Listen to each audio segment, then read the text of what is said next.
হযরত বিলালের জীবনী তাকায়া দেখো, ওই আফ্রিকার জঙ্গলের বিলাল উমাইয়া ইবনে খলফের বাসায় চাকরি করেন। উমাইয়া বেঈমান উমাইয়া হযরত বিলালকে কি পরিমাণ কষ্ট দিয়েছেন। হযরত বিলাল বলে আহাদ আহাদ আহাদ আহাদ বলতেছে। উমাইয়া বলে কিরে বেলাল কাকে ডাকো? হযরত বিলাল ডেকে বলে আমি আমার মালিককে ডাকতেছি। উমাইয়া বলে আমি তো তোমার মালিক, আবার তুমি কাকে ডাকো? হযরত বিলাল ডাক দিয়া বলে রে এরে দুনিয়ার মালিক তো আপনি, আমার আর একজন মালিক, স্পেশাল মালিক হলেন আমার আল্লাহ। উমাইয়া ডাক দিয়া বলে রে বিলাল যা বলেছো একবারে মুখে উচ্চারণ করেছো, দ্বিতীয়বার আর উচ্চারণ করবি না রে বিলাল। বেলালকে যখন উমাইয়া এইভাবে বলল, বলার সঙ্গে সঙ্গে হযরতে বিলালের ঈমানের পাওয়ার বেড়ে গিয়েছে। হযরতে বিলালের ঈমানের পাওয়ার আরো বেড়ে গিয়েছে। যার ঈমানের পাওয়ার বেশি, যদি বেঈমানরা বাধা দেয় ঈমানের পাওয়ার বেড়ে যায়। হযরত বিলালকে কি পরিমাণ অত্যাচার জুলুম করা হলো, হযরত বিলালকে কি পরিমাণ অত্যাচার জুলুম করেছে।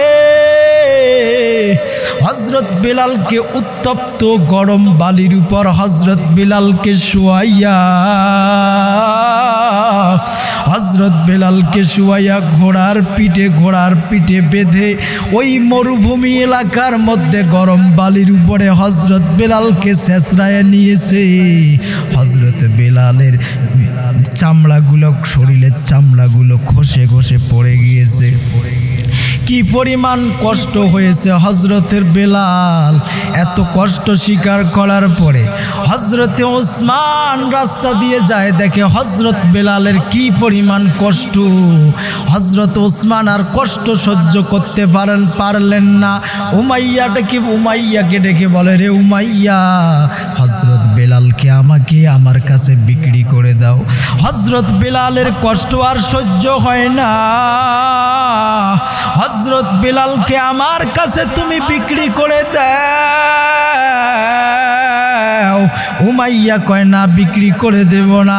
হযরত বিলালকে এক পর্যায়ে ওসমান রাদিয়াল্লাহু তাআলা আনহু উমাইয়াকে বললেন, তোমার দলের একজন গোলাম আছে, তোমার দলের গোলামকে নিয়ে যাও আর হযরত বিলালকে আমার কাছে বিক্রি করে দাও। হযরত বিলালকে ওসমান কিনে নিয়ে গেলেন। মায়ার নবী রাহমাতাল লিল আলামিন সংবাদ যখন পেয়েছে, রাহমাতাল লিল আলামিন ডেকে বললেন, এরে ওসমান, হযরত বিলালকে তুমি যে খরিদ করে এনেছো আমাকেও শামিল রেখো রে ওসমান, আমাকেও তুমি শামিল রেখো। কারণ হযরত বিলালকে তুমি চেনো না। হযরত বিলাল সাধারণ কোন সাহাবী নয়। আমি রাসূল যখন মেরাজে গিয়েছি, যখন আমি জান্নাত জাহান্নাম ভ্রমণ করি রে ওসমান, জান্নাতের মধ্যে আমি যখন গেলাম, শব্দ জান্নাতের মধ্যে একটু কে জানি হাঁটতেছে, হাঁটার শব্দ পাইলাম। জিবরাইলকে ডেকে বললাম, রে জিবরাইল, আমি নবী তো সর্বপ্রথম, আল্লাহ তো আমাকে কথা দিয়েছে আমি তো সর্বপ্রথম জান্নাতে ঢুকবো, আমি তো সর্বপ্রথম জান্নাত উদ্বোধন করব। এরে জিবরাইল, কে আমার আগে ঢুকেছে? এই ব্যক্তি কে জান্নাতের মধ্যে হাঁটতেছে? হযরত জিবরাইল আলাইহিস সালাতু ওয়াস সালাম ডেকে বলে, পয়গম্বর, দুনিয়ার মধ্যে একজন ব্যক্তি হাঁটতেছে, জমিনের মধ্যে হাঁটতেছে, জান্নাতের মধ্যে কেউ নাই। আপনার একজন সাহাবী জমিনের মধ্যে হাঁটে, আর এই আওয়াজটা আমার আল্লাহ তাআলার আরশ পর্যন্ত উঠে যায়, জান্নাতের মধ্যে শব্দ হয়। হযরত জিবরাইল আলাইহিস সালামকে পয়গম্বর ডেকে বললেন, রে জিবরাইল, কে এমন ভাগ্যবান সাহাবী কে জানতে চাই। হযরত জিবরাইল ডেকে বললেন, পয়গম্বর, আপনার এমন ভাগ্যবান সাহাবী হলো হযরতে বেলাল, যার ব্যাপারে হযরতে বেলাল এমন একজন সাহাবী, কুচকুচে চেহারা, কালো চেহারার অধিকারী বেলাল, কিন্তু তার কলব এত সুন্দর, এত সুন্দর, তার কলবটা আল্লাহ তাআলার কাছে পছন্দনীয় একটা কলব। হযরত বেলালকে আমার আল্লাহ কি রকম কবুল করেছেন। হযরত আবু যর গিফারি কবরকে ডাক দিয়ে বলেন, রে কবর, আরে কবর শুনে নাও, আজকে তোমার বুকে এমন একজন বান্দিকে রাখবো রে কবর,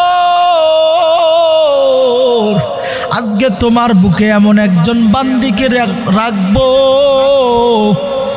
যিনি হলো জান্নাতের সর্দারিনী, যিনি আকায়ে নামদার তাজদারে মদিনা হযরতে মুহাম্মদ সাল্লাল্লাহু আলাইহি ওয়াসাল্লামের আদরের কন্যা ফাতেমাকে রাখবো।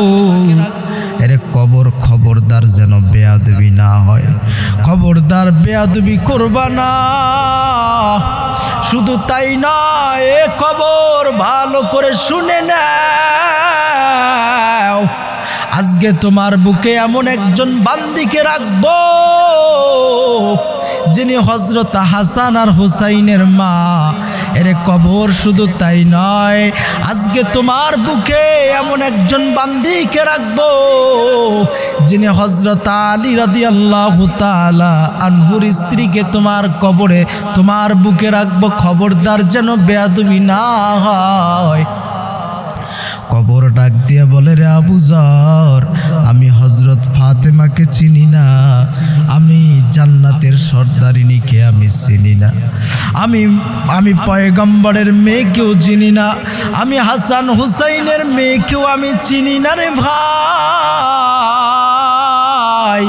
আমি কবরের উপরে যদি তারা নেকা আমল নিয়ে আসতে পারে, আমি কবর তার জন্য জান্নাতের বাগান হয়ে যাব।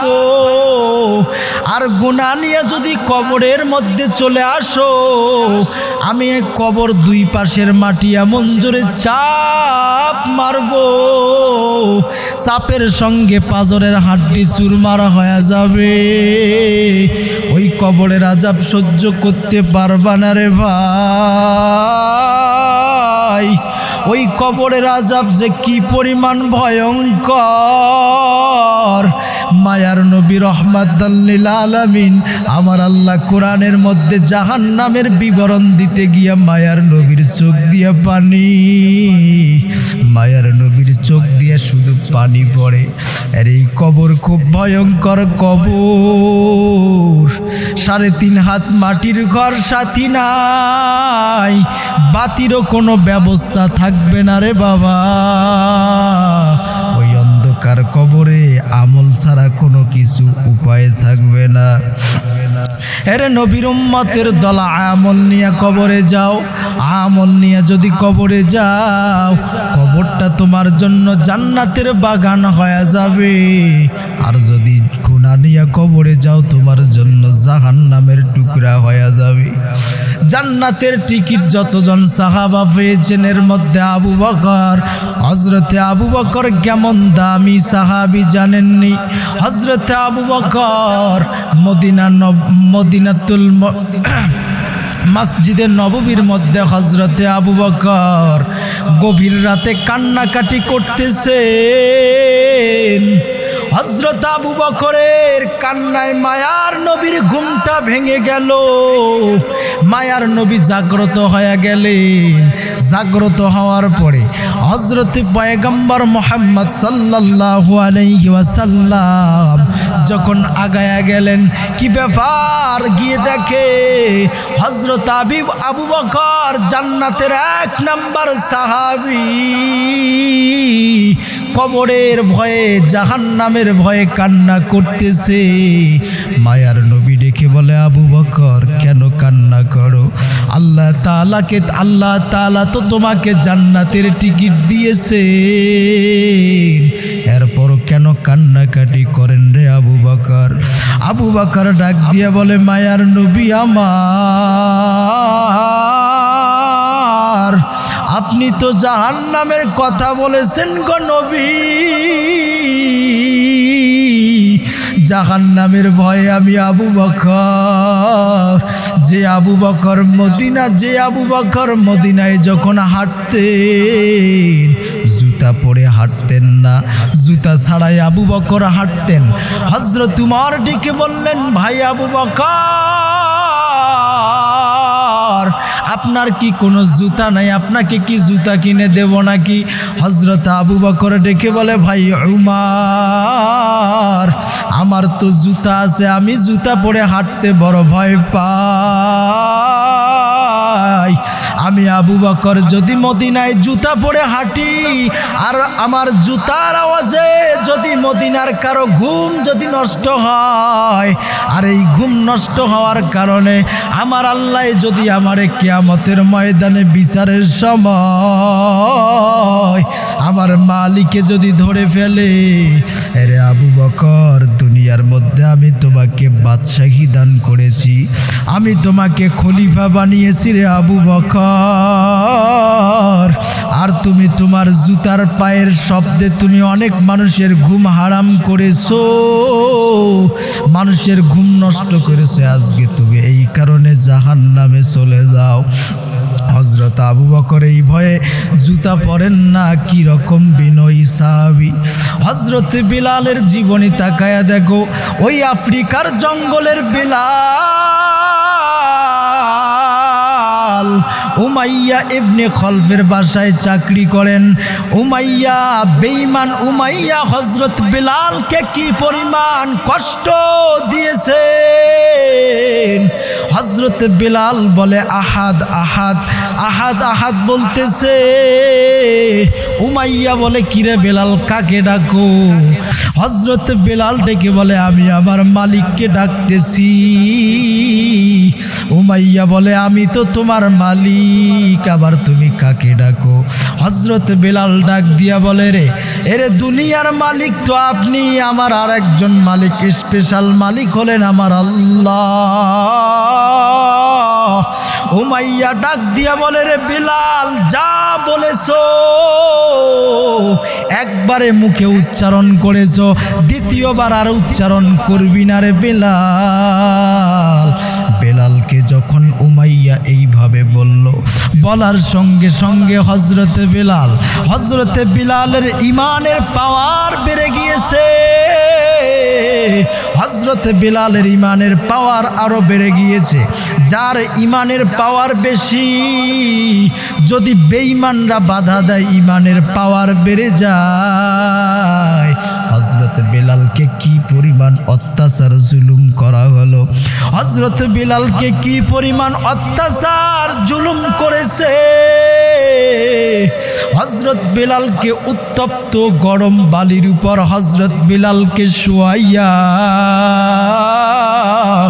হযরত বিলালকে শুয়াইয়া ঘোড়ার পিঠে বেঁধে ওই মরুভূমি এলাকার মধ্যে গরম বালির উপরে হযরত বিলালকে ছেঁচড়ায় নিয়েছে।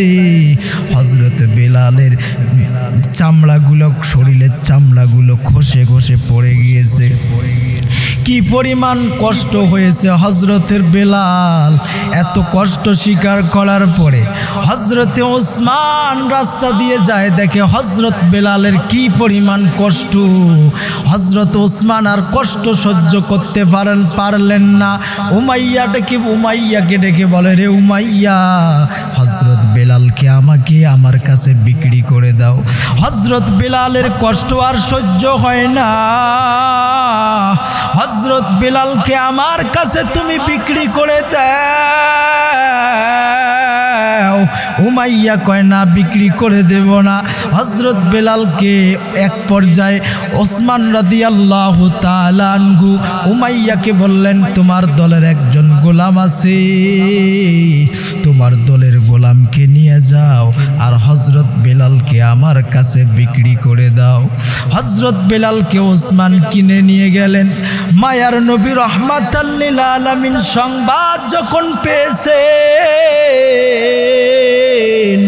রাহমাতাল লিল আলামিন ডেকে বললেন, এরে ওসমান, হযরত বেলালকে তুমি যে খরিদ করে এনেছো আমাকেও শামিল রেখো রে ওসমান, আমাকেও তুমি শামিল রেখো। কারণ হযরত বেলালকে তুমি চেনো না। হযরত বেলাল সাধারণ কোন সাহাবী নয়। আমি রাসূল যখন মেরাজে গিয়েছি, যখন আমি জান্নাত জাহান্নাম ভ্রমণ করি রে ওসমান, জান্নাতের মধ্যে আমি যখন গেলাম, শব্দ জান্নাতের মধ্যে একটু কে জানি হাঁটতেছে, হাঁটার শব্দ পাইলাম। জিবরাইলকে ডেকে বললাম, রে জিবরাইল, আমি নবী তো সর্বপ্রথম, আল্লাহ তো আমাকে কথা দিয়েছে আমি তো সর্বপ্রথম জান্নাতে ঢুকবো, আমি তো সর্বপ্রথম জান্নাত উদ্বোধন করব। এরে জিবরাইল, কে আমার আগে ঢুকেছে? এই ব্যক্তি কে জান্নাতের মধ্যে হাঁটতেছে? হযরত জিবরাইল আলাইহিস সালাতু ওয়াস সালাম ডেকে বলে, পয়গম্বর, দুনিয়ার মধ্যে একজন ব্যক্তি হাঁটতেছে, জমিনের মধ্যে হাঁটতেছে, জান্নাতের মধ্যে কেউ নাই। আপনার একজন সাহাবী জমিনের মধ্যে হাঁটে, আর এই আওয়াজটা আমার আল্লাহ তাআলার আরশ পর্যন্ত উঠে যায়, জান্নাতের মধ্যে শব্দ হয়। হযরত জিবরাইল আলাইহিস সালামকে পয়গম্বর ডেকে বললেন, রে জিবরাইল, কে এমন ভাগ্যবান সাহাবী কে জানতে চাই। হযরত জিবরাইল ডেকে বললেন, পয়গম্বর, আপনার এমন ভাগ্যবান সাহাবী হলো হযরতে বেলাল, যার ব্যাপারে হযরতে বেলাল এমন একজন সাহাবী, কুচকুচে চেহারা, কালো চেহারার অধিকারী বেলাল, কিন্তু তার কলব এত সুন্দর, এত সুন্দর, তার কলবটা আল্লাহ তাআলার কাছে পছন্দনীয় একটা কলব। হযরত বেলালকে আমার আল্লাহ কি রকম কবুল করেছেন। যেই দিন মায়ার নবী রাহমাতাল লিল আলামিন বাইতুল্লাহ শরীফে প্রকাশ্যে যেদিন আজান দেওয়ার অনুমতি দিয়েছেন, ওই দিন অনেক সাহাবায়ে কেরাম রাসূল ডেকে বললেন, আজকে বিদায়ের, আজকে সর্বপ্রথম যে আজানটা দিবে তার কপাল বড় দামি হয়ে যাবে। হযরত বেলালকে আমার আল্লাহ কবুল করে নিয়েছেন। হযরত বেলাল এমন একজন সাহাবী, নবীকে কি পরিমাণ ভালোবাসতেন। এরে নবীর উম্মতের দল, আল্লাহ তাআলা বলে, বান্দা, আমি আল্লাহরে যদি তুমি ভালোবাসতে চাও, আমি আল্লাহর যদি তুমি গোলাম হইতে চাও, আগে নবীরকে ভালোবাসো। আল্লাহ তাআলা বলেন, নবীকে ভালোবাসলে আমি আল্লাহ তাআলাকে ভালোবাসা হয়ে যাবে। কেমন কথা বলেছেন! নবীকে ভালোবাসলে আল্লাহ তাআলাকে ভালোবাসা হবে, আর নবীকে যে ব্যক্তি ভালোবাসবে না আল্লাহ তাআলার ভালোবাসা পাবে না। এই জন্য নবীকে ভালোবাসতে হবে। সাহাবায়ে কেরামরা নবীকে কি পরিমাণ ভালোবাসতেন, সাহাবায়ে কেরামরা নবীকে যে পরিমাণ ভালোবাসতেন, দুনিয়ার যত মাখলুকাত আছে নবীর জন্য পাগল। আল্লাহ তাআলা কোরআনের মধ্যে বলেন, ওয়ামা আরসালনাকা ইল্লা রাহমাতাল লিল